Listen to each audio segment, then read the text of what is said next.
आज हम देखें तो हमारी कौन सी ऐसा एज ग्रुप है जो सबसे ज्यादा मेंटल हेल्थ का शिकार है। आजकल जो है वो यंग स्टूडेंट्स वगैरह इनके इश्यूज ज्यादातर रिलेशनशिप्स की वजह से आते हैं, रिलेशनशिप की वजह से भी आ रहे हैं, स्टडी की वजह से भी आ रहे हैं, शादी भी नहीं करनी। ब्रेकअप हो जाता है तो लड़के जो हैं वो बहुत जल्दी मूव ऑन कर जाते हैं, जबकि लड़कियां जो हैं उनको टाइम लगता है। अगर रिलेशनशिप जो है वो सच्चा है, टाइम पास नहीं की कि लस्ट नहीं थी, तब जो है वो दोनों तरफ से ही मुश्किल होती है। लेकिन अगर सिर्फ लस्ट की पीक है तो फिर तो लेट इट गो भाई, और अपॉर्चुनिटीज बहुत ज्यादा है। आज हम देखें तो हमारी कौन सी ऐसा एज ग्रुप है जो सबसे ज्यादा मेंटल हेल्थ का शिकार है।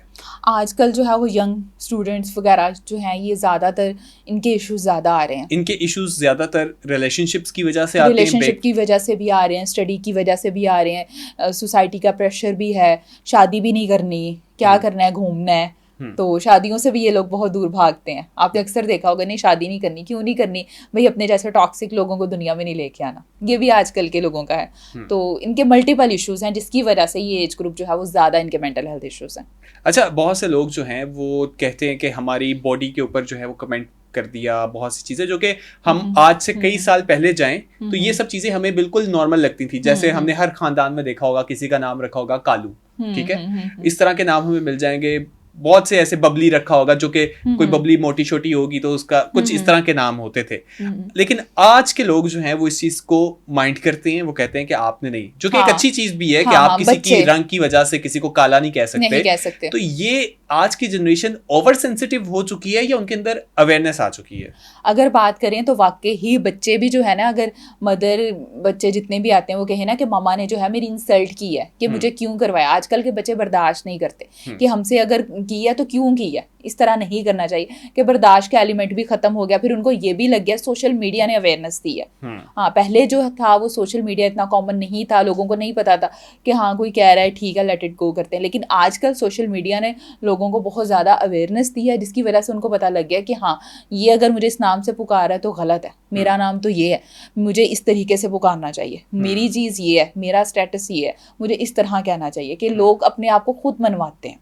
बिल्कुल ऐसे ही है। अच्छा, हम देखते हैं कि आमतौर पे ये तासुर पाया जाता है कि अगर कोई ब्रेकअप हो जाता है तो लड़के जो हैं वो बहुत जल्दी मूव ऑन कर जाते हैं, जबकि लड़कियां जो हैं उनको टाइम लगता है। तो ये एक मिथ है या इसका हकीकत से भी ताल्लुक है? बिल्कुल, कहीं ना कहीं अगर मैं देखा जाऊँ तो लड़के जो है आजकल वो उनको ज्यादा टाइम लगता है। हाँ, लड़कियां फिर भी अच्छा, लड़कों को ज्यादा टाइम लगता है हाँ, एज कंपेयर टू लड़कियों। हाँ, अगर रिलेशनशिप जो है वो सच्चा है, टाइम पास नहीं की कि लस्ट नहीं थी, हाँ भाई दिल से चले हैं रिलेशनशिप में, तब जो है वो दोनों तरफ से ही मुश्किल होती है। लेकिन अगर सिर्फ लस्ट की पीक है तो फिर तो लेट इट गो भाई, और अपॉर्चुनिटीज बहुत ज़्यादा है। उनका ये स्कूल ऑफ थॉट्स होते हैं। अब डिपेंड करता है कि आपका अटैचमेंट का लेवल कैसा था। अगर आप बहुत ज़्यादा किसी से अटैच हो गए हैं तब जो है वो डी अटैच होना भी मुश्किल होता है, तब जो है मूव ऑन करना भी मुश्किल होता है।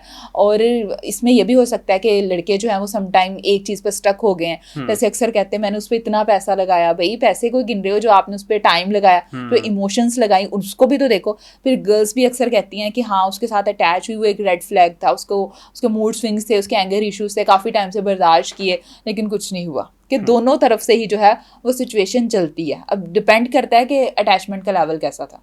बिल्कुल ऐसे ही है। अच्छा, अक्सर हम किसी से पूछते हैं कि तुम्हारा क्या हाल है, तो आगे से जवाब आता है मैं ठीक हूँ, लेकिन वो ठीक नहीं होते। तो ये वो क्यों कहते हैं कि मैं ठीक हूँ? क्या वो दुनिया के सामने अपने आप को स्ट्रांग दिखाना चाहते हैं, या वो उस बंदे को इस काबिल नहीं समझते कि उसके साथ शेयर किया जा सके कि मेरे अंदर क्या चल रहा है? हम हर किसी के साथ शेयर भी नहीं कर सकते दानियाल, क्योंकि लोग जो है कहीं ना कहीं जजमेंटल हो जाते हैं, आपको जज करना शुरू कर देते हैं। अगर इसकी लाइफ में कोई इशू चल रहा है, अगर कोई फाइनेंशियल इशू चल रहा है, तुमने क्यों बिजनेस स्टार्ट किया, तुम्हें नहीं करना चाहिए था। बेशक उसका बिजनेस जो है वो काफ़ी सालों से सही भी चल रहा है, ये प्रॉफिट एंड लॉस तो ज़िंदगी का हिस्सा है, लेकिन हम बहुत जल्दी जजमेंटल हो जाते हैं। अगले बंदे को बहुत जल्दी उसके वकील बन जाते हैं, कि जज बन जाते हैं कि हाँ तुम यहीं पे हो, तुम गलत हो। क्यों जज बन जाते हैं? इसीलिए भी लोग जो है वो दूसरों के साथ शेयर नहीं करते। और हर किसी के साथ, मैं खुद भी पेशेंट्स को कहती हूँ, अपने पर्सनल इश्यूज कभी भी किसी के साथ शेयर नहीं करते। लोग आपको जज बन जाते हैं और आपको जो है वो करते हैं कि हाँ इसकी लाइफ में ये इश्यूज है, तो छोटे छोटे इश्यूज नहीं मैनेज कर पाता, तो उसने बड़े इश्यूज को तो क्या मैनेज करना है। बिल्कुल, इसीलिए अपने इश्यूज को आपको खुद मैनेज करना आना चाहिए।